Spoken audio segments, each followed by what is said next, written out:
정재훈 가천의대 예방의학교실 교수 모시고 자세한 내용 짚어보겠습니다. 어서 오세요. 네, 안녕하세요.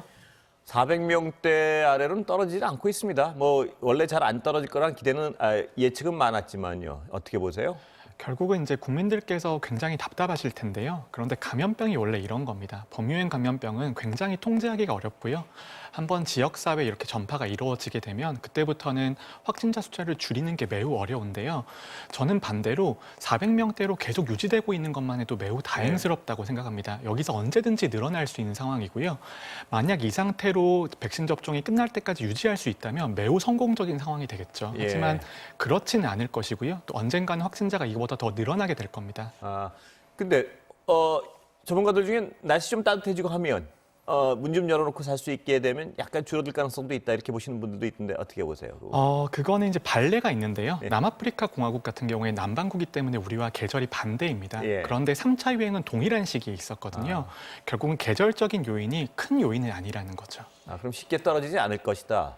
이런 예측이 더 타당하다 이 말씀이시죠? 네, 결국은 우리가 유럽 같은 경우에도 3차 유행이 끝나고 나서 4차 유행도 시작되는 나라들이 있습니다. 그걸 보면은 우리가 감염병이라고 하는 게 기상에 있어서는 그렇게 큰 영향을 받지 않는다. 이렇게 볼 수 있겠죠. 그렇다면 다음 주부터 새로운 거리두기 기준이 마련될 것이고 그 결론이 이번 주 금요일 날 좀 나올 텐데요. 어렵겠군요. 약간 완화시킨다든가 하는 거는 지금 보시기에. 결국은 우리가 확진자 숫자 하나만 보고 사회적 거리두기를 결정하는 것은 아니고요. 우리가 지금 방역이라고 하는 건 두 가지 목표를 잡아야 됩니다. 확진자 숫자도 우리가 통제할 수 있는 범위 안에서 점차 늘려가야 되는 것이고요. 그 안에서 경제도 살려야 되는 것이거든요. 그 중간선을 우리가 보는 것이기 때문에 저는 현재 상황보다 악화가 되지 않는다면 어느 정도 완화의 시도는 해볼 수 있다고 생각을 합니다. 400명대 밑으로 내려가는 게 쉽지 않아도 완화의 필요성은 좀 있다 이 말씀이시죠? 그러니까 결국은 우리가 방역을 하는 이유는 국민들이 다 건강하고 잘 살기 위해서 방역을 하는 거잖아요. 그런데 방역을 위한 목적만으로 사회적 거리두기를 굉장히 강화를 유지를 한다면 결국 그 피해는 국민들이 보시는 거기 때문에요. 저희가 방역도 유지하는 선에서는 최선의 방법을 찾아봐야겠죠. 자, 그런데 아까 여러 가지 사례 중에 그 본부장 말씀하신 그 목욕탕 사례요. 어떻게 해야 될까요? 이 목욕탕에서 계속 번지는 것 같은데 이 마스크를 벗고 있을 수밖에 없고 어떻게 보세요? 네, 결국은 그런 장소들이 생길 수밖에 없고요. 우리나라가 그나마 방역을 잘해왔던 것은 한 번 유행이 발생을 하면 그 유행한 장소에 대해서는 대책을 세우고 어떤 식으로 조치를 취한다는 것이거든요. 우리가 이제 그런 장소를 하나하나 다 막을 수는 없지만 한 번의 사례가 나올 때마다 그래도 외양간이라도 고친다면 그 다음에 추가적인 발생은 막을 수 있는 거죠. 목욕탕 같은 경우에 저 정도 방역 대책이면 가능할까요? 아니면 어떨까요? 아직 완전히 충분하지는 않을 것 같습니다. 워낙에 마스크를 벗고 밀접 접촉이 일어나는 공간이기 때문에 충분하진 않지만 그래도 역학 조절할 수 있는 방법이 있는 것과 없는 것은 굉장한 차이가 있죠. 그 시간을 줄이는 것도 의미가 있다는 말씀이시죠? 그 안에 있는? 네, 그렇습니다. 그 혈전과 백신과의 연관성에 대해서는 계속해서 얘기가 나오는데 어떻게 보세요? 결론적으로 교수님은? 결국은 이제 설명이 좀 필요한데요. 우리가 혈전이라고 하는 것 자체가 굉장히 흔히 일어나는 현상입니다. 우리가 피가 이제 혈관 안에서 흘러야 되는데요. 흐르다가 정체가 생기게 되면 혈전이 생길 수밖에 없거든요. 근데 혈전으로 인한 대표적인 질환이 뇌졸중이나 심근경색 같은 것들도 일종의 혈전으로 인한 질환입니다. 그런데 우리가 지금 백신 접종하고 이제 일어나는 혈전 관련 질환들은 이런 심근경색이나 뇌졸중이 아니고요. 처음에 문제가 제기됐던 것은 폐색전 심부정맥 혈전증과 같은 조금 이제 흔히는 일어나지만 완전히 드물지는 않은 그런 질환들이었거든요.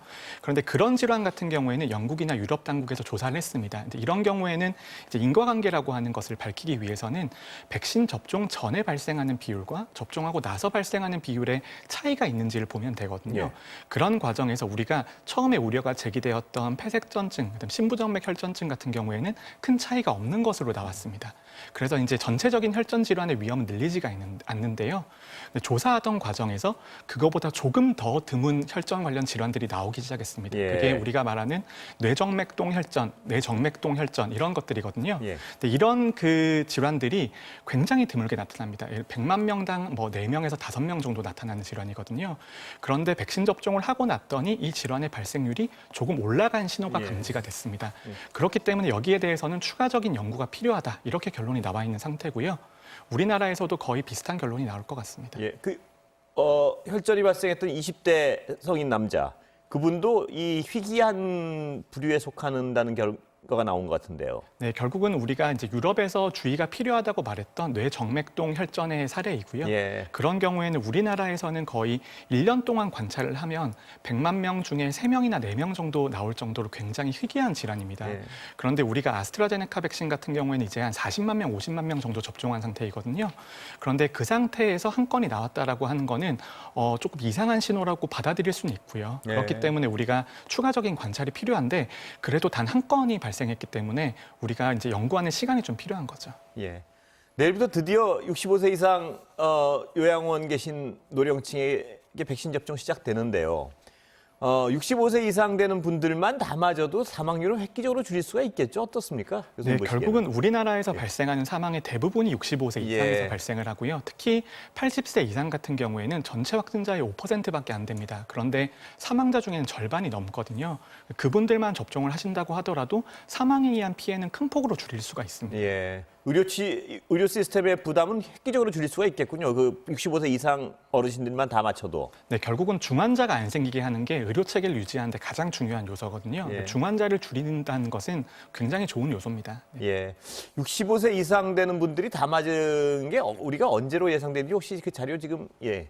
결국엔 2분기 말 정도는 돼야 될 것 같고요. 예. 그런데 2분기 말이라고 하더라도 우리가 6월 달에 1차 접종을 하신다면 우리가 아스트라제네카 백신 같은 경우에는 뭐 10에서 12주 정도 간격을 두고 2차 접종을 계획을 하고 있기 때문에 그러면은 2분기 말에 접종을 한다고 하시더라도 2차 접종까지 감안을 하신다면 거의 8월이나 9월 정도까지는 되어야지 완전한 보호가 이루어질 것으로 보입니다. 아직도 상당 기간이 필요하다는 어떤 마음가짐들은 가지고 계셔야겠군요. 네, 굉장히 장기전이고요. 예. 최소한 사망자를 다 줄이기 위해서라도 6개월 정도는 더 필요한 상황입니다. 예.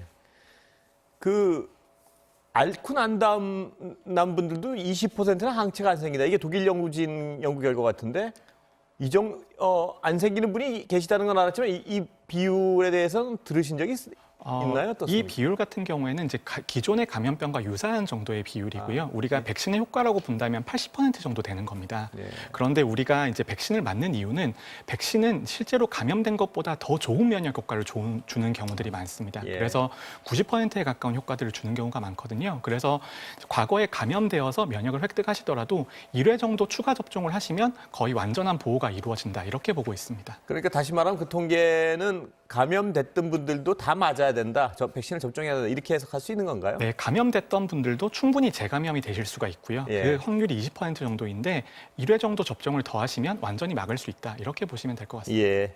마지막으로 지금 이제 환절기 때인데요. 지금 가장 어떤 확산 막기 위해서 가장 중요한 어떤 방역 지침이랄까요? 하나 설명하시고 오늘 말씀 거기까지 듣겠습니다. 결국은 마스크 착용, 사회적 거리두기 같은 우리가 지난 1년 동안 지켜왔던 것들이 가장 본질적으로 중요하고요. 그것보다 더 중요한 건 백신 접종에 참여해 주시는 겁니다. 예. 우리가 능동적으로 이제 더 이상 확진자 숫자를 줄일 수 있는 방법이 마땅치 않거든요. 이 상황에서는 거의 유일한 방법이 백신 접종에 참여해 주시는 겁니다. 그 말씀 하시니까 하나만 더 여쭤보고 끝내겠습니다.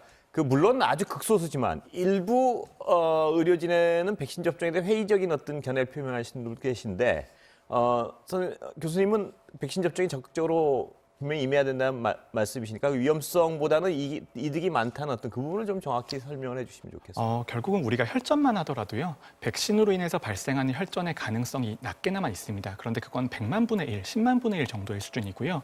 코로나19에 걸리더라도 혈전이 생길 수가 있는데요. 그것보다 수십 배, 수백 배 높은 위험을 가지고 있습니다. 그런데 예. 우리가 유행이 계속 지속되는 상황에서는 백신 접종을 충분히 하지 않으면 언젠가는 대부분의 사람들이 코로나에 걸릴 수밖에 없게 되거든요. 그렇게 되면은 백신 접종으로 인한 피해보다 코로나로 인한 피해가 훨씬 더 크게 되는 것이고요. 예. 그게 다른 말로 보면은 백신으로 인한 이익인 겁니다. 그 이익이 피해보다 너무나 큰 게 명백하기 때문에 백신 접종은 반드시 참여해 주셔야 됩니다. 예, 오늘 말씀 감사합니다. 여기까지 듣겠습니다. 네, 감사합니다.